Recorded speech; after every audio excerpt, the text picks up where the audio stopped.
मुलांनो, आजच्या गोष्टीचं नाव आहे अंबाजीचा कल्याण कसा झाला. गावामध्ये एके दिवशी रामनवमीचा उत्सव साजरा होणार होता. तुम्हाला माहिती आहे, रामदास स्वामी हे रामाचे निस्सीम असे भक्त होते. रामनवमीची जोरात तयारी चालू होती. मोठी रथयात्रा निघणार होती आणि या रथयात्रेची तयारी सगळीकडे अगदी जोरात चालू होती. तोरणं लावली जात होती, पताका लावल्या जात होत्या, कुणी गुढ्या उभारत होतं, सडा टाकला जात होता, त्यावर सुंदर रांगोळ्या रेखाटल्या जात होत्या. अशी सगळी तयारी चालू असताना गावातील लोकांच्या असे लक्षात आले की रथयात्रेच्या मार्गावरती एक मोठं झाड आडवं आलं आहे. त्याची एक फांदी मध्ये रस्त्यामध्ये येत आहे. ती फांदी जर कापली तर मिरवणूक सुरळीतपणे जाऊ शकेल असे सर्वांना वाटत होते. आता ती फांदी कापायची असे ठरले, परंतु कोणीही पुढे होईना.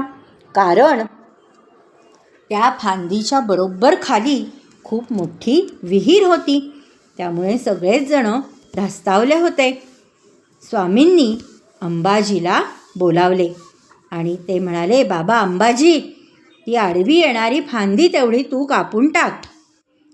अंबाजीने कोणताही मागचा पुढचा विचारच केला नाही आणि कुऱ्हाड घेऊन सरसर सरसर तो झाडावर चढलासुद्धा आणि घाव घालू लागला. कुऱ्हाडीने जोरजोराने घाव घालताच ती फांदी कमकुवत होऊ लागली आणि ते दृश्य पाहणारे सगळे लोक चिंतेत पडले. कारण ती फांदी तर विहिरीत पडणारच होती, परंतु ती फांदी तोडणारा अंबाजीसुद्धा आता विहिरीत पडेल की काय अशी भीती सर्वांना वाटत होती. आणि अगदी तसेच झाले. फांदी कापली गेली आणि धप्पकन आवाज येऊन ती त्या विहिरीमध्ये पडली. पण हे काय, त्या फांदीबरोबरच अंबाजीसुद्धा त्या विहिरीमध्ये कोसळला. विहिरीत अगदी तुडुंब पाणी होते. विहीर काठोकाठ पाण्याने भरलेली होती. सगळ्यांनी विहिरीमध्ये डोकावून पाहिले.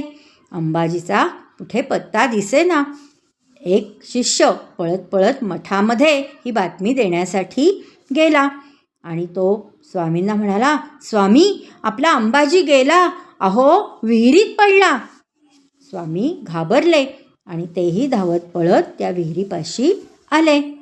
विहिरीमध्ये त्यांनी डोकावून पाहिले आणि विचारले, काय रे बाबा अंबाजी, कसं आहे? हे पाहताच तेथील सगळे लोक विचार करू लागले की असे काय गुरुजी प्रश्न विचारतायत, अंबाजी तर कुठेच दिसत नाही आहे. परंतु विहिरीतून ताबडतोब आवाज आला, कल्याण आहे स्वामी. त्याबरोबर सर्व शिष्यांनी सुटकेचा निश्वास सोडला. गुरुजींच्या चेहऱ्यावरही हास्य आले आणि अंबाजी सरसर सरसर विहिरीच्या पायऱ्या चढून वर आला आणि स्वामींच्या पायावरती त्याने लोळण घेतली. कारण एवढ्या मोठ्या विहिरीमध्ये बुडूनसुद्धा त्याला स्वामींनीच तारले होते आणि अंबाजीने मनोमन हे ओळखलेही होते. तेव्हापासून या अंबाजीचे नाव कल्याण स्वामी असे पडले बरं का. हा कल्याण फार गुणी होता. त्याची रामदास स्वामींवर खूप भक्ती होती. त्याचे रामदास स्वामींवर खूप प्रेमही होते. त्याचं हस्ताक्षर फार सुंदर होतं आणि तो म्हणून हस्ताक्षर सुंदर असल्यामुळे दासबोध लेखनाचंही काम त्याच्यावरच आलं. स्वामी एक एक ओवी सांगत असत आणि कल्याण ते लिहून घेत असे.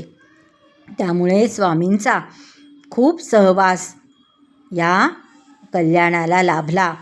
सर्व शिष्य कल्याणाला अतिशय पाण्यात बघत असत, कारण तो सतत स्वामींच्या जवळपासच असे.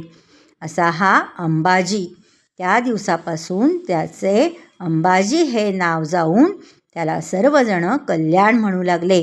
या कल्याणाने पुढे आपले संपूर्ण आयुष्य रामदास स्वामींनाच समर्पित केले. आवडली का गोष्ट? ठेवाल ना लक्षात?